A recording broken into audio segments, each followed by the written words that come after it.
ఇంటింటి Ramayanam serial today episode. Meenakshi ఆరాధ్యను తీసుకురావడానికి స్కూల్కి వెళ్తుంది. స్కూల్కి వెళ్ళి ఆరాధ్యను తీసుకొని వస్తుండగా పోలీసులు దొంగను తరుముకుంటూ వస్తారు. ఆ దొంగ మీనాక్షి దగ్గరికి వచ్చి బ్యాగ్ ఇచ్చి, ఈ బ్యాగ్ పట్టుకోండి, నేను తర్వాత వచ్చి తీసుకుంటాను అనేసి వెళ్ళిపోతాడు. అప్పుడు పోలీసులు మీనాక్షి దగ్గరికి వచ్చి, ఆ బ్యాగ్ మీకు ఎందుకు ఇచ్చారు, అసలు ఆయనకి నీకు సంబంధం ఏంటి, నువ్వు కూడా దొంగవేనా అనేసి అంటాడు. అప్పుడు మీనాక్షి, నేను దొంగను కాదండి, ఆయన బ్యాగ్ నాకు ఇచ్చి వెళ్ళాడు అనేసి చెప్తుంది. కానీ పోలీసులు నమ్మరు. ఆరాధ్య అలాగే మీనాక్షి పోలీసులు అవని వాళ్ళ ఇంటికి వస్తారు. వచ్చేసరికి అవని వాళ్ళ కుటుంబ సభ్యులందరూ బయటికి వస్తారు. పోలీసులు అవనిని, ఈవిడెవరు మీకు తెలుసా అనేసి అడుగుతారు. అప్పుడు అవని, ఆమె ఎవరో కాదు, మా అమ్మాయి సార్ అనేసి చెప్తుంది. అప్పుడు మీ అందరి ఐడి కార్డ్స్ చూపించండి అనేసి అంటారు. అప్పుడు అవని వాళ్ళందరికీ ఐడి కార్డ్స్ అందరూ చూపిస్తారు. చూపించిన తర్వాత మరి మీనాక్షి ఐడి కార్డ్స్ చూపించమని అడుగుతారు పోలీసులు. అప్పుడు మీనాక్షి, నా ఐడి కార్డు లేదండి, నాకు ఏ ఐడి కార్డ్స్ లేవు అనేసి అంటుంది. అప్పుడు పోలీసులు, అంటే ఈవిడ దొంగేనా అనేసి అంటుంది. ఈవెని పోలీస్ స్టేషన్కి తీసుకెళ్తాను, మరి మీ ఇంటి పేరైనా చెప్పండి అనేసి అంటారు. అప్పుడు మా ఇంటి పేరు కూడా నాకు తెలియదండి అంటుంది. అప్పుడు పల్లవి అలాగే శ్రేయ, మీ ఇంటి పేరు కూడా తెలియకుండా ఉండడం ఏంటండి అసలు అనేసి అంటారు. అప్పుడు మీనాక్షిని చాలా అవమానిస్తారు. అప్పుడు పోలీసులు, మరి ఇంటి పేరు కూడా తెలియకుండా ఈమెను ఎలా నమ్మాలి, మేము పోలీస్ స్టేషన్కి తీసుకెళ్తాము అనేసి అంటారు. అప్పుడు అవని, మీకు దండం పెడతాను సార్, మా అమ్మ చెప్పలేకపోతుంది, తను మాత్రం దొంగ కాదు, మా అమ్మనే అనేసి అంటుంది. అప్పుడే అక్షయ్ వస్తాడు. వచ్చి అసలు ఏమైంది అనేసి అడుగుతాడు. ఇలా అమ్మ పాపని తీసుకొస్తుంటే ఎవరో దొంగ అమ్మ చేతిలో బ్యాగ్ పెట్టి వెళ్ళిపోయారు అనేసి అవని చెప్తుంది.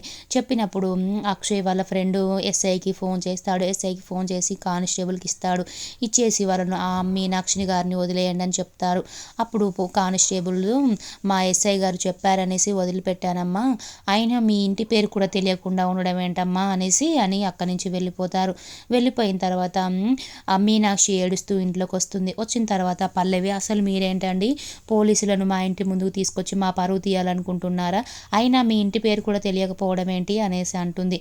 అప్పుడు అక్షయ్, అసలు తెలియాల్సిన అవసరం మీకేముంది, ఇప్పుడు మిమ్మల్ని ఏమైనా అరెస్ట్ చేశారా పోలీసులు, అసలు నువ్వెందుకు మధ్యలో వస్తున్నావు మా అత్తయ్య గారి విషయంలో అనేసి అంటాడు. అప్పుడు పార్వతి, ఎందుకు అవసరం లేదురా, పల్లవి అన్న దాంట్లో కరెక్టే కదా, వాళ్ళ ఇంటి పేరు కూడా తెలియకుండా ఉంటుందా మీనాక్షి గారికి అనేసి అంటుంది.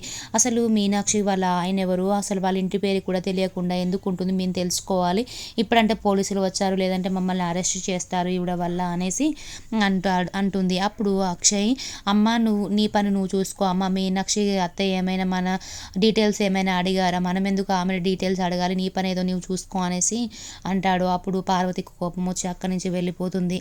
తర్వాత అందరూ ఎటు వాళ్ళు అటు వెళ్ళిపోతారు. తర్వాత మీనాక్షి వాటర్ తాగుతుంది కిచెన్లో. అప్పుడే పార్వతి కూడా వస్తుంది. అప్పుడు మీనాక్షి, వదిన గారు మీకు వాటర్ కావాలా అనేసి గ్లాసులో వాటర్ ఇస్తుంది. అప్పుడు పార్వతికి కోపం వచ్చి గ్లాసు తగులుతున్నా కూడా పట్టించుకోకుండా వెళ్ళిపోతుంది. అప్పుడు పార్వతి పాలు వేడి చేస్తూ ఉంటుంది. అప్పుడు మీనాక్షి చేతిలో గ్లాస్ కింద పడిపోతుంది పార్వతి తగిలేసరికి. అప్పుడు మీనాక్షి చాలా బాధపడుతుంది. మీనాక్షి గ్యాస్ దగ్గరికి, పార్వతి దగ్గరికి వెళ్ళి, వదిన గారు, మా భర్త గురించి చెప్పాల్సిన టైం వస్తుంది, నేను చెప్తాను తొందరలోనే అనేసి అంటుంది. కానీ దూరం నుంచి అవని చూస్తూ ఉంటుంది వీళ్ళిద్దరిని అనేసి అక్కడి నుంచి మీనాక్షి వెళ్ళిపోతుంది.